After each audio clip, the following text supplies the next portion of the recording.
Qué bueno que se encuentra con nosotros. Momento de iniciar una emisión más de Impacto Económico. Mi nombre es Daniel Rosas. A nombre de este gran equipo, como siempre, le doy la más cordial bienvenida y el agradecimiento por el favor de su compañía. Vamos a comenzar con los titulares de esta emisión.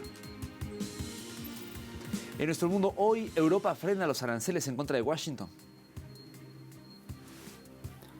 En nuestro espacio de análisis estaremos abordando cómo las nuevas acciones de la Unión Europea y Estados Unidos en contra de Rusia buscan socavar la estabilidad económica. En nuestro recorrido digital, el comercio de servicios de China creció 8% en la primera mitad del 2025. De esto y más hablamos en esta emisión.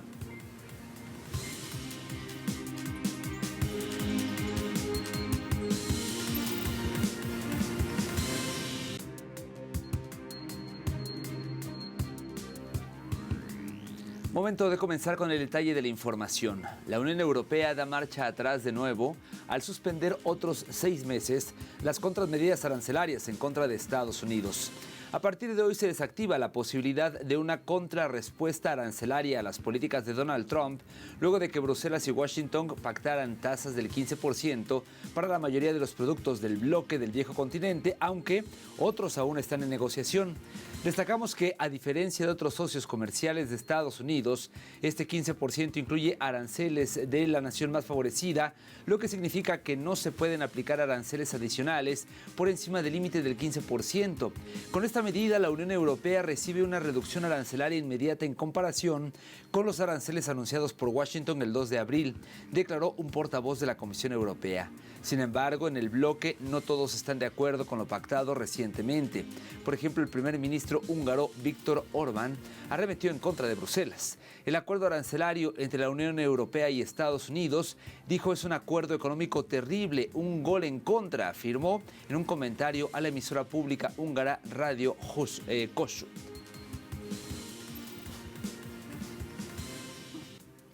Y siguiendo en la ola de aranceles de Estados Unidos, en Brasil ciudadanos se congregaron en días recientes en Sao Paulo frente al consulado de Estados Unidos para protestar en contra del arancel del 50% a las exportaciones brasileñas.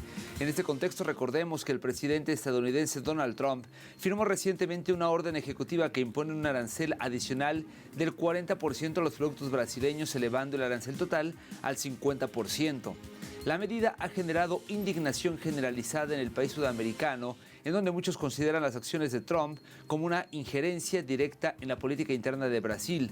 Según el Ministerio de Desarrollo de Brasil, casi el 36% de las exportaciones del país a Estados Unidos siguen afectadas por los nuevos aranceles. Salimos a las calles con la camiseta de la selección brasileña y ondeando la bandera del país para enseñarle a los que gobiernan que aquí el que manda son los ciudadanos. Por lo tanto, no hay amenazas impuestas, ni nada que ninguna potencia extranjera quiera imponer a Brasil. Los aranceles tal como fueron impuestos son claramente una interferencia política en el proceso interno brasileño, tanto legal como político, y tienen la intención de obligar a Brasil a girar hacia la derecha en las próximas elecciones presidenciales del próximo año. No se trata solo de salvar al señor Bolsonaro, sino de incitar a los electores brasileños a ponerse del lado derechista de la política brasileña. Vamos a Estados Unidos, en donde el líder de la minoría del Senado, Chuck Schumer, condena el despido del director de la Oficina de Estadísticas Laborales luego de que se anunciaran los débiles resultados de la tasa de empleo de Estados Unidos, pues se encuentra por debajo de las expectativas en julio. Vamos a escuchar a este funcionario. Señor presidente, ¿qué es un muy mal líder? ¿Qué hace un mal líder cuando recibe malas noticias? Dispara al mensajero. Eso es justo lo que sucedió con el jefe de la Oficina de Estadísticas Laborales. Hoy obtuvimos algunos de los peores números laborales que hemos recibido en mucho tiempo. La economía agregó solo 73,000 empleos el mes pasado. Pero eso no fue lo peor. Nos enteramos de que la economía en realidad agregó menos de 20,000 empleos cada una en mayo y junio, luego de 2 meses del día de la liberación de Donald Trump. Eso es 250,000 empleos menos de lo que pensábamos. Entonces, por supuesto, esas son muy malas noticias para la economía. Pero, ¿qué hace Donald Trump? En lugar de tratar de arreglar la economía, dispara el mensajero. Vamos ahora a Venezuela, en donde el presidente Nicolás Maduro aseguró que la economía nacional creció un 7,71% durante el primer semestre del 2025. El mandatario venezolano destacó que el país registró 17 trimestres consecutivos de expansión, impulsado por sectores clave como hidrocarburos, minería y comercio. Además, recalcó que Venezuela se ha consolidado como la economía con mayor avance en la región a pesar del bloqueo financiero impuesto por Estados Unidos y, a su vez, afirmó que se ha construido un modelo nuevo, robusto y equilibrado basado en la productividad nacional, lo que permite diversificar la economía mediante las exportaciones no petroleras. Vamos a escuchar al mandatario Nicolás Maduro. Venezuela sigue liderando el crecimiento de Sudamérica en lo que va de 2025. Los dos primeros trimestres, como ya conocemos, registraron crecimiento del 9% y 6,65% respectivamente, lo que nos permite estimar por datos estadísticos de manera preliminar un crecimiento para el primer semestre consolidado del 7,71% del Producto Interno Bruto de la economía real de Venezuela. 7,71%. Y el rancho ardiendo, diría yo. Eso no lo dice el informe. Y el rancho ardiendo porque seguimos creciendo.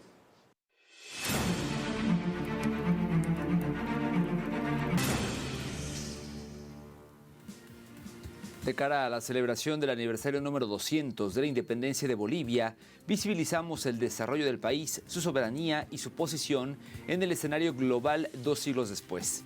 Esta nación andina cuenta con más de 20 millones de toneladas métricas de recursos de litio en el salar de Uyuni, esto en la provincia de Potosí. El llamado oro blanco, desde la nacionalización en el año 2009, es gestionada por yacimientos de litio bolivianos. La empresa YLB, en plena soberanía, el país ha buscado no solo extraer litio, sino industrializarlo para producir carbonato de litio, cloruro de potasio y eventualmente baterías de ion litio. Cabe destacar que en 2024 la estatal Yacimientos de Litio Bolivianos generó ingresos por más de 258 millones de bolivianos por la comercialización de productos del salar a distintos mercados de Europa, Asia, América Latina, entre otros. Su inclusión en el catálogo de oferta exportable abre nuevas oportunidades para ampliar la presencia de estos productos en otros mercados internacionales. En el marco del Bicentenario, el litio se presenta como una herramienta para diversificar la economía, reducir la dependencia del gas natural y así consolidar la soberanía económica.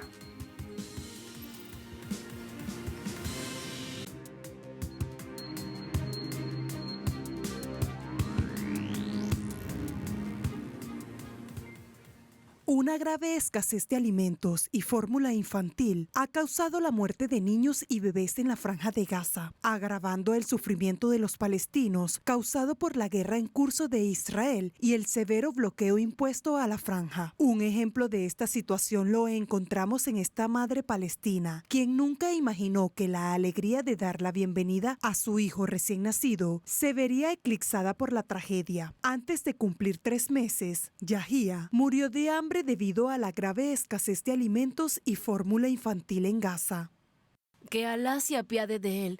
Murió de desnutrición. No pudimos alimentarlo a él ni a sus hermanos mayores. No pudimos proporcionarle leche. Le dieron de alta del hospital, aunque no se había recuperado.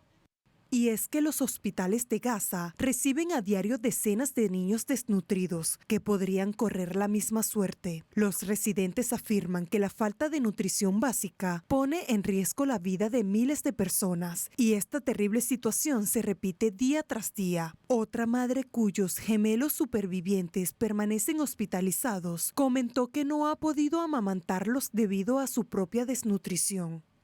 Este es uno de mis hijos gemelos. Su hermano murió después de permanecer 10 días en la incubadora. Permanece allí 35 días. Llevamos 7 días en el hospital. Le hemos estado administrando suero, pero sin éxito. Necesita alimento. Intenté amamantarlo, pero no hay leche debido a la poca cantidad de alimento que consumo.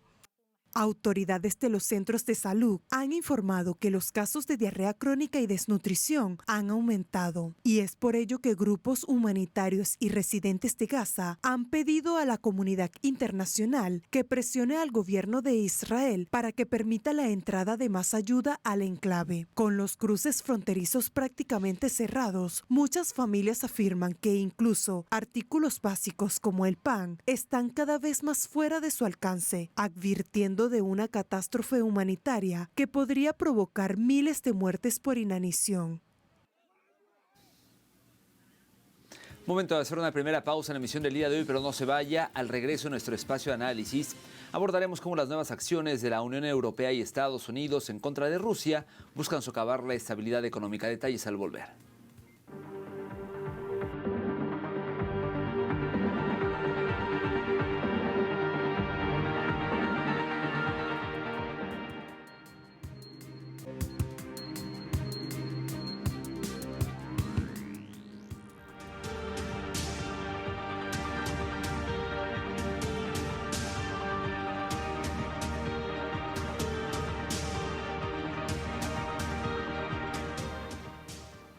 Le comento ahora que la Unión Europea está desesperada por implosionar la economía rusa más robusta pese a las miles de restricciones anteriores, y recientemente se aprobó un nuevo paquete de sanciones en contra, calificado por las autoridades europeas como sin precedentes. Más detalles en el siguiente material que a continuación le mostramos. Los embajadores de la Unión Europea aprobaron recientemente un nuevo paquete de medidas restrictivas unilaterales contra Rusia, en el marco del conflicto en Ucrania, pese a que las miles de sanciones anteriores no consiguieron implosionar la economía del gigante eslavo. En este sentido, el portavoz del Kremlin ha calificado de ilegales las últimas sanciones de la UE contra Rusia. Hasta el momento observamos una postura antirrusa bastante consistente por parte de Europa. Hemos reiterado que consideramos ilegales estas restricciones unilaterales y nos oponemos a ellas. Al mismo tiempo, hemos adquirido cierta inmunidad ante las sanciones y nos hemos adaptado a vivir bajo ellas. Tendremos que analizar el nuevo paquete para minimizar sus consecuencias negativas. Además, cada nuevo paquete repercute negativamente en los países que lo adhieren. Es un arma de doble filo. Las restricciones por parte de la Unión Europea contra Rusia afectan a 41 entidades jurídicas y 14 personas naturales vinculadas a los sectores energéticos, bancarios y militar. Se introdujo una prohibición de transacciones con 22 bancos rusos, así como con el Fondo Ruso de Inversión Directa RDIF y sus filiales. Entre otras medidas, se contempla prohibir transacciones relacionadas con los gasoductos Nord Stream y desalentar futuras inversiones de naciones europeas en ellos.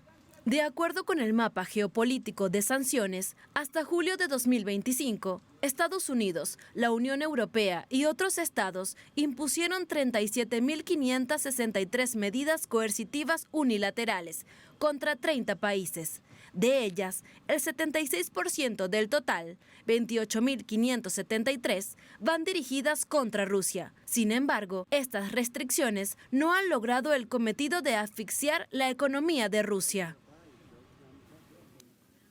En más información, el ministro de Exteriores ruso, Sergei Lavrov, calificó como ilegales y hostiles los últimos paquetes de sanciones de la Unión Europea aprobados en mayo y julio. Anunció contramedidas que incluyen la ampliación de la lista de personas europeas vetadas en su territorio.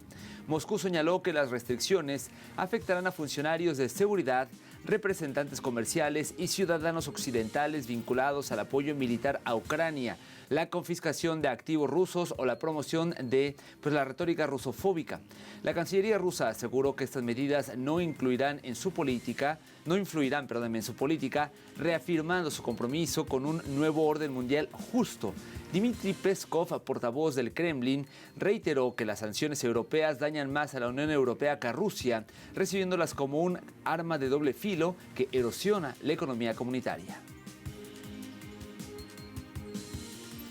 Y Y a lo antes mencionado, se suma la amenaza de Estados Unidos de imponer aranceles del 100% a cualquier país que comercie con Moscú si no se alcanza un acuerdo de paz en Ucrania dentro de 50 días. Durante un encuentro con el secretario general de la OTAN, Mark Rutte, el presidente Trump volvió a señalar a Rusia y expresó su frustración por no obtener los resultados que la Casa Blanca espera sobre el conflicto. Se refirió a este tema diciendo: vamos a aplicar aranceles muy severos si no hay acuerdo, medidas que afectarían a terceros países que mantienen relaciones comerciales con Rusia. Este giro en su discurso marca un distanciamiento con el Kremlin tras una tensa llamada el 3 de julio. La amenaza coincide con planes del Congreso estadounidense para ampliar sanciones en contra de Moscú, mientras la OTAN evalúa enviar más sistemas Patriot a Ucrania. Y la economía rusa resiste a las sanciones, dice el Kremlin. La economía rusa ha desarrollado cierta resiliencia a las sanciones occidentales tras años de operar bajo tales restricciones, declaró el miércoles el portavoz del Kremlin, Dmitry Peskov.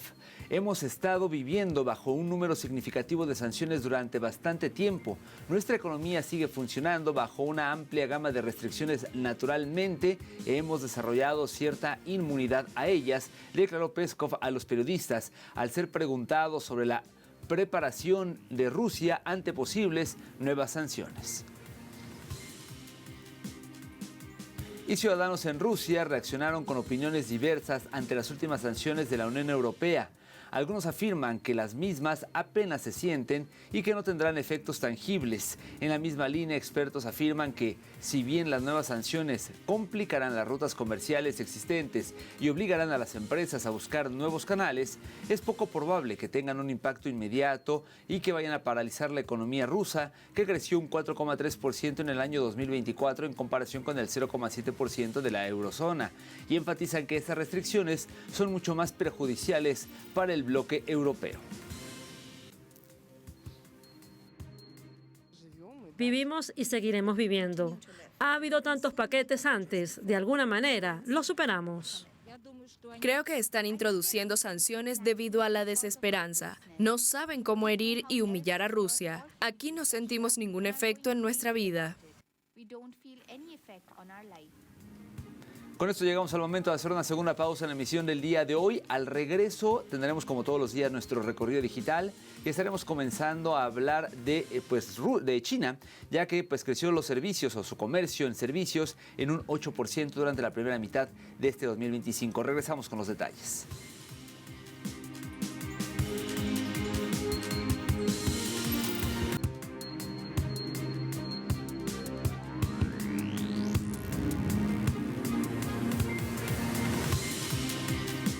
Estamos de vuelta en Impacto Económico y es momento de abrir nuestro recorrido digital hoy con el portal de noticias Xinhua en español que titula: Comercio de servicios de China crece 8% en primer semestre de 2025.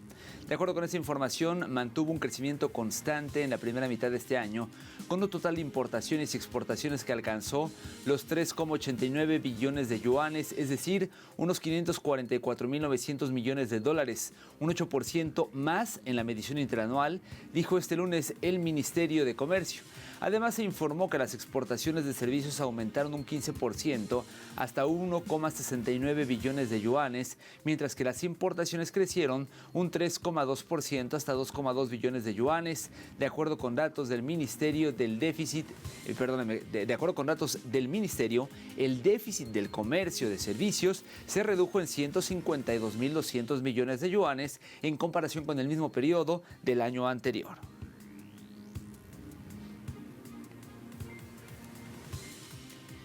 Avanzamos con TV BRICS, que reseña: Malasia atrajo más de 22.000 millones de dólares en inversiones de los países BRICS. La cifra representa el 35,2% del volumen total del comercio exterior del país.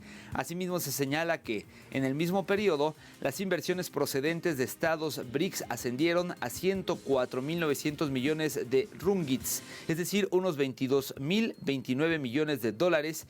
Y en el ministerio señalaron que el estatus del socio en los BRICS ayuda a Malasia a acceder a grandes mercados internacionales y atraer así capital adicional.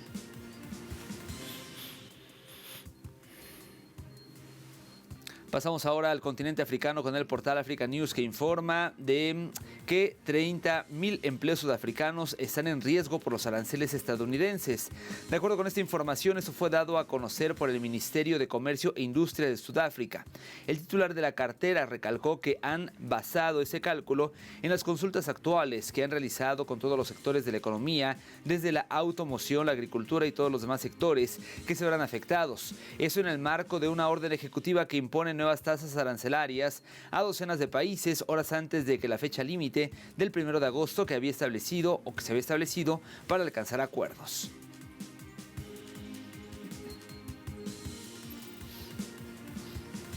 Y para cerrar nuestro recorrido digital lo hacemos con la agencia de noticias Prensa Latina, que nos muestra en su titular: exportó Kazajistán el primer lote de petróleo a Hungría. Dice esta nota, como parte de la expansión estratégica de la cooperación entre Sociedad Anónima KMG y MOL Group en Hungría, se realizó el primer envío de petróleo kazajo con 85,000 toneladas para una refinería húngara. Precisa la nota, dada a conocer este martes, que tras la llegada del petróleo a Croacia se celebró una reunión entre representantes de KMG, MOL Group y JANAF. Las partes abordaron temas de cooperación mutuamente beneficiosa. Luego de las negociaciones se firmó un acuerdo marco sobre futuros suministros de petróleo entre los beneficiados, es lo que da a conocer hoy Prensa Latina.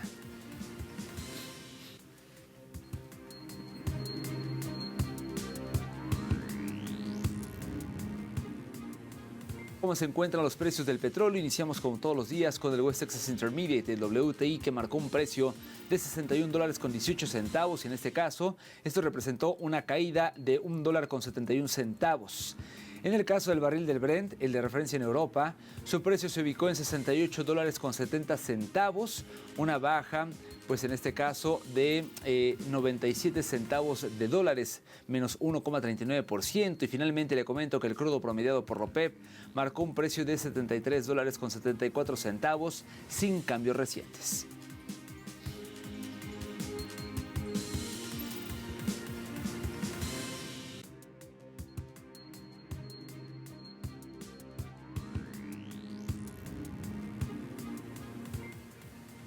Llegamos así al final de la emisión del día de hoy. Como siempre, gracias por habernos acompañado. Recuerde que en telesurtv.net, que es nuestro portal, está toda la información a su disposición y que puede seguirnos en nuestras diferentes redes sociales, pero particularmente le invito a seguirnos en nuestras cuentas de X, @TelesurImpacto y @DanielTelesur.